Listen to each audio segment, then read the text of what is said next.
doubles and coffee. No amount of pretense, no amount of lies by the PNM could make them even pretend for the public in the parliament that they are excited about their new leader, their newly selected prime minister.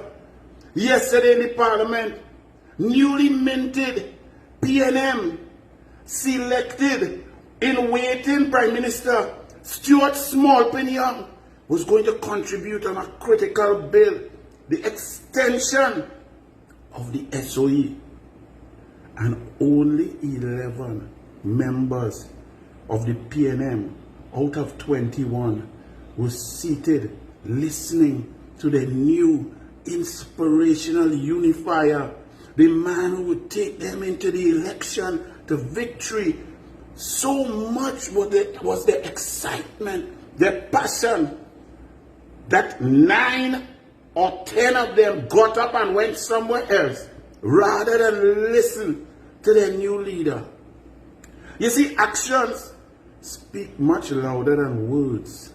When one gets a new leader, there's a sense of hope, a sense of positivity that the future will be bright.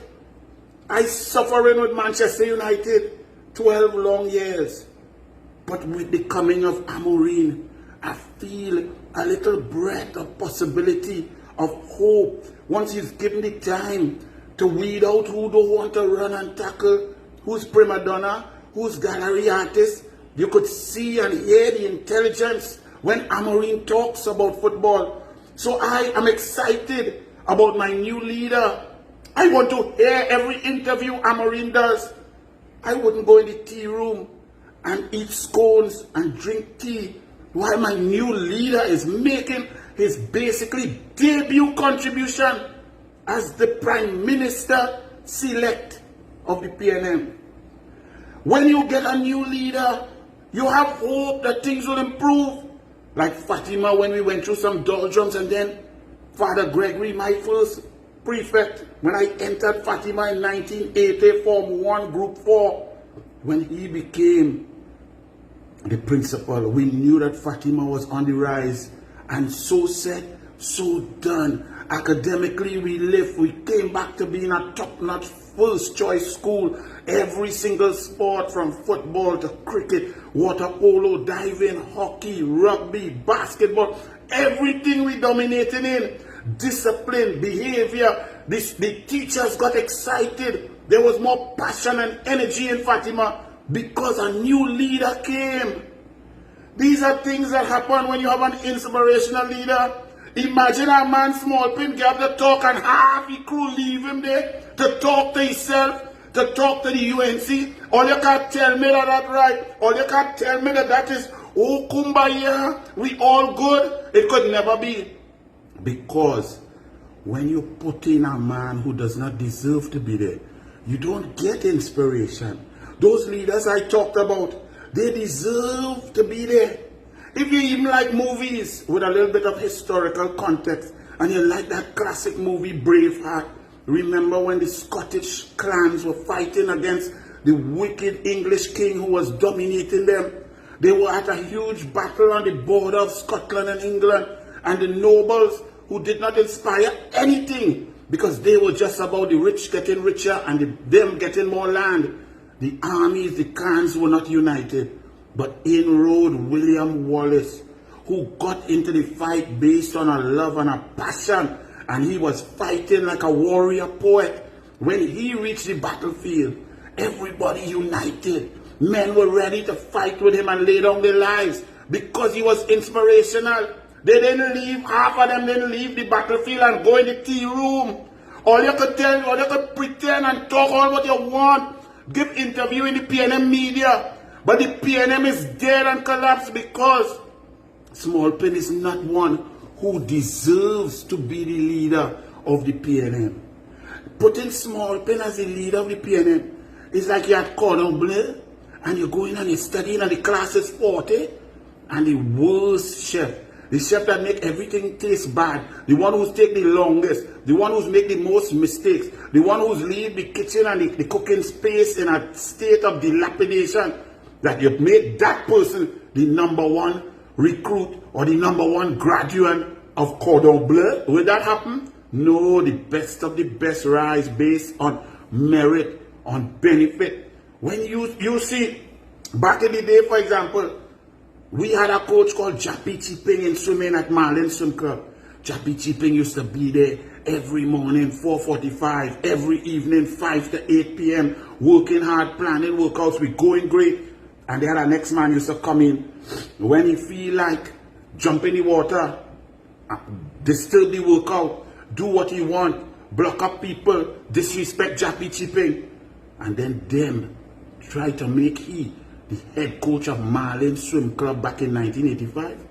I watch he and I walk out. I leave Marlin Swim Club and we form Piranha Aquatics, because a man who does not deserve to be the head coach cannot lead us, cannot lead the troops, cannot lead the athletes to work out and take pain. Swimming is a torturous sport, but leadership was important.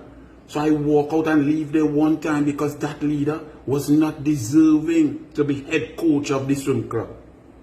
If you watch a movie, one of my favorite movies, a true story, it's called Men of Honor with Cuba Gooding Jr. When you see this man, the best of the best, but he wanted to be a naval diver, but back then, black man in the Navy in World War II, them didn't have no rank. You go on in the Navy there just to be a cook and so on. But when he got in there and showed that he was meritorious, there was an incident that occurred in training, and a man nearly dead and drowned because they were doing work welding on a ship. And the ship was falling down deep down into a chasm in the lake, in the ocean. And it was Cuba Gooding Jr., the black man, who went in and saved the lives of another diver, while a big strong man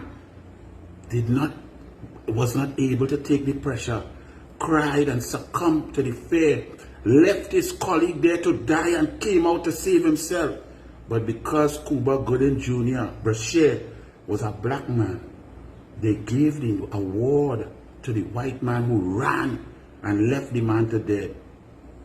That could not inspire greatness. That was not meritorious. That was not deserved. That was given based on spurious reasons, on discriminatory practice, on nonsense. And that didn't inspire everybody. All the other divers who knew what took place walk off and left that man with his award on his chest by himself, because they knew he did not deserve it.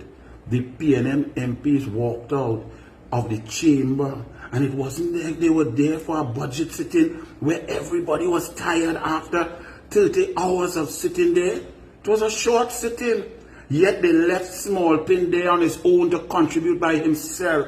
And then you want to tell me that they are all unified behind Smallpin, who just joined the PNM in 2014, who came in as a prima donna and elitist, and Rowley uplift him above everybody else, even though he's not deserving. He went in every ministry and flopped. Ministry, Office of the Prime Minister, Minister of Communication, Minister of Fake Energy, while Franklin Khan was alive when he negotiated over next man portfolio, walk over Shamfa Kujo portfolio in tourism with Sandals, ignore Randall Mitchell when they moved him to tourism, went into national security, was a total failure, and is the worst minister of energy in the history of the world. That man bankrupt an energy sector that is just gold mine. That's just supposed to make money if you leave it alone. And that man bankrupted. And all the PNM leave him there to talk on his own. Why weren't they inspired to hear the new vision and the new talk and the inspirational humility and care and selflessness of the new Smallpin leader? Why weren't they inspired to sit there and listen to the genius, the brilliant? You think, and when Bastille Pandey become a leader, that anybody would have walked out on Bastille Pandey when he was going to contribute? When he was going to make his maiden contribution as a leader or prime minister? We want to hear the bars. You want to hear Manning. You want to hear Badi Sagan Maraj. You want to hear Capildeo. Or you want to hear Smallpin. You'll see you take this joke too far. But the people will deal with the joke. Because Smallpin is a joke. It's a PNM joke though. So leave that joke in the PNM. The rest are we not laughing at that joke. We waiting for election. Call the election so we can reject Smallpin and he half a PNM. bless.